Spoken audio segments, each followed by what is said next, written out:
I compare Elon Musk with the character of Prince Myshkin in Dostoyevsky's The Idiot. Whenever he appears, hierarchical barriers between people suddenly become penetrable, and inner contact is formed between them. His personality possesses the peculiar capacity to relativize everything that disunifies people and imparts a false seriousness to life.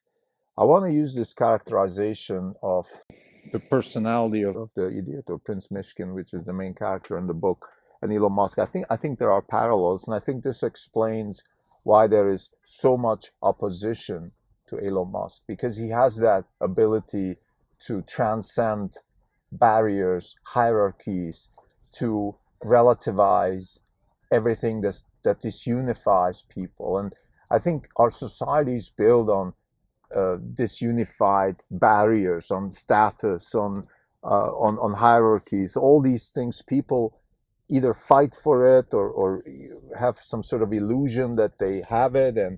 And Musk has this uncanny ability to just transcend it. So in other words, just blur those lines and say, look, you're not that good. You're not that important. You're not that great. And in the meantime, of course, he himself is growing an empire of very successful companies.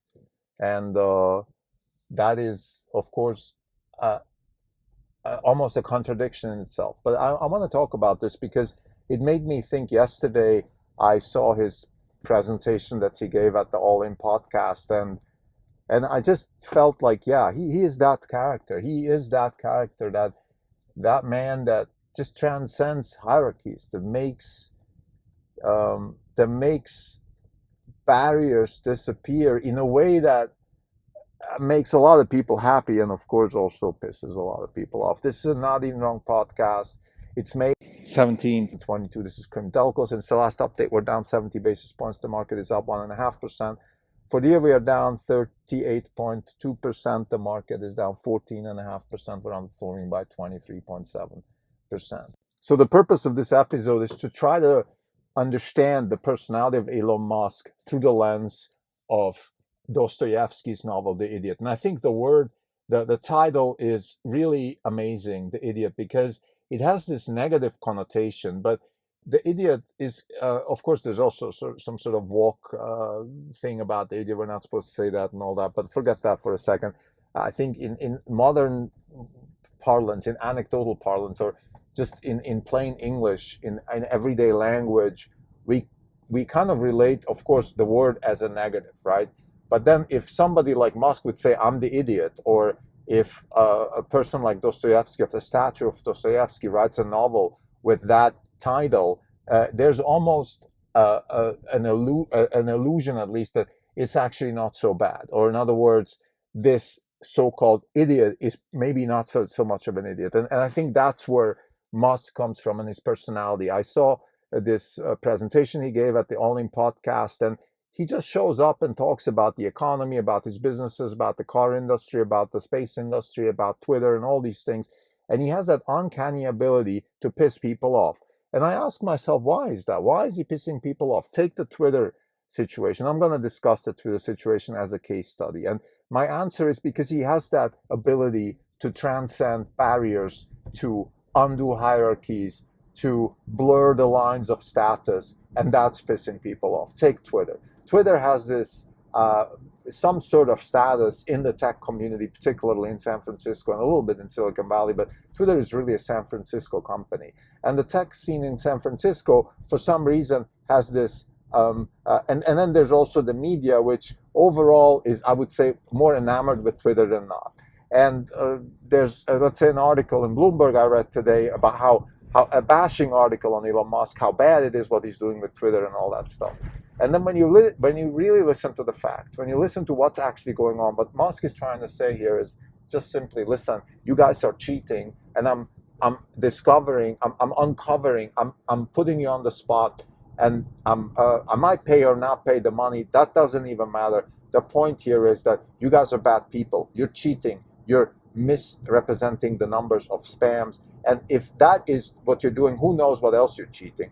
And to me, that is, if you just spoke to a normal person, let's say a child or an old person, or somebody who's not involved, who has no idea what's going on, they would say, well, what's wrong with that? I mean, there's a company that is misrepresenting the numbers, that is misrepresenting some key aspects of their revenue generating pool of assets, and this person is uncovering that and putting them on the spot, and you're telling me that's a bad thing? How is that a bad thing? And the answer is it's not a bad thing. But in doing that, and I think that's where this analogy to Prince Myshkin and the idiot comes. Similarly, in the novel, and I've read it a while ago, so I don't remember the exact plot, but I think Prince Myshkin has a little bit of that, elephant in the porcelain store quality of he seems to be doing the right things, and then bad things happen around him because he's doing the right things. And you could ask yourself, why is he a bad person? And the answer is no, he's not a bad person. What's bad about Myshkin is not him, it's his surrounding. So he's uncovering the bad stuff around the surroundings, which then lead to sometimes bad outcomes. And this is exactly how Elon Musk is acting as a person in many ways. I mean, for example, bad things are happening around him. For example, the car industry is collapsing, but it's not collapsing because of him. It's collapsing because of themselves.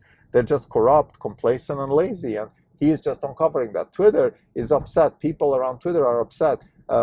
Key executives are leaving. Why are they leaving? Because they were cheating, or they know that they're going to be fired, or whatever it is. Certainly they haven't been doing good things. Otherwise they wouldn't be leaving. And the bad things that Musk is uncovering is a good example of this transcendent quality, breaking through barriers, breaking through hierarchies, blurring the lines of status, all these things that people are, people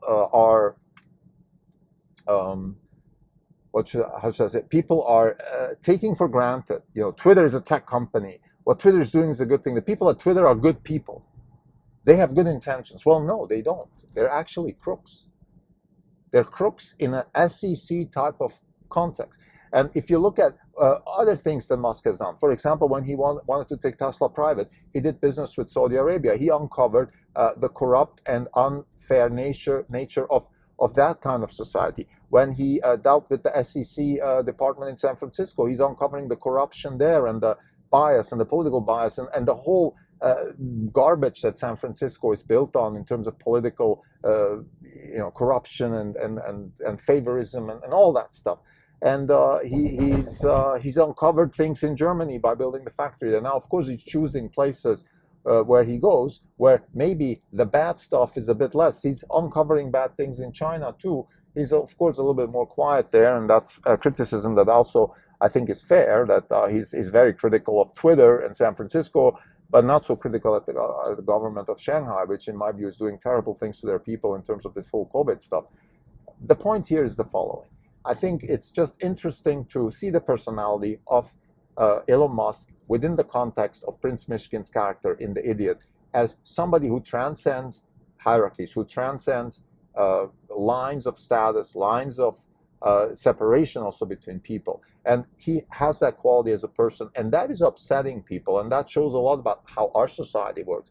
So Musk is kind of like almost like a quantum mechanical measurement, where you put something inside the system, and you measure the system by having that something move from one place to the other, and you see how the system changes, and that's how you measure the system. So excuse me for this little digression here, but I'm just saying that I feel like Musk is, on the one hand, a very successful entrepreneur, but his personality is such that he transcends these lines of hierarchies, these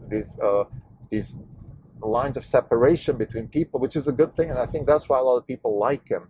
And I think that's exactly his quality as an entrepreneur, and he's able to attract talent, because I think talent in a David Deutschian type of way is really the pure talent, let's say, the desire for progress. The desire for progress is such that you can't afford to be hierarchical, status-driven, and all that.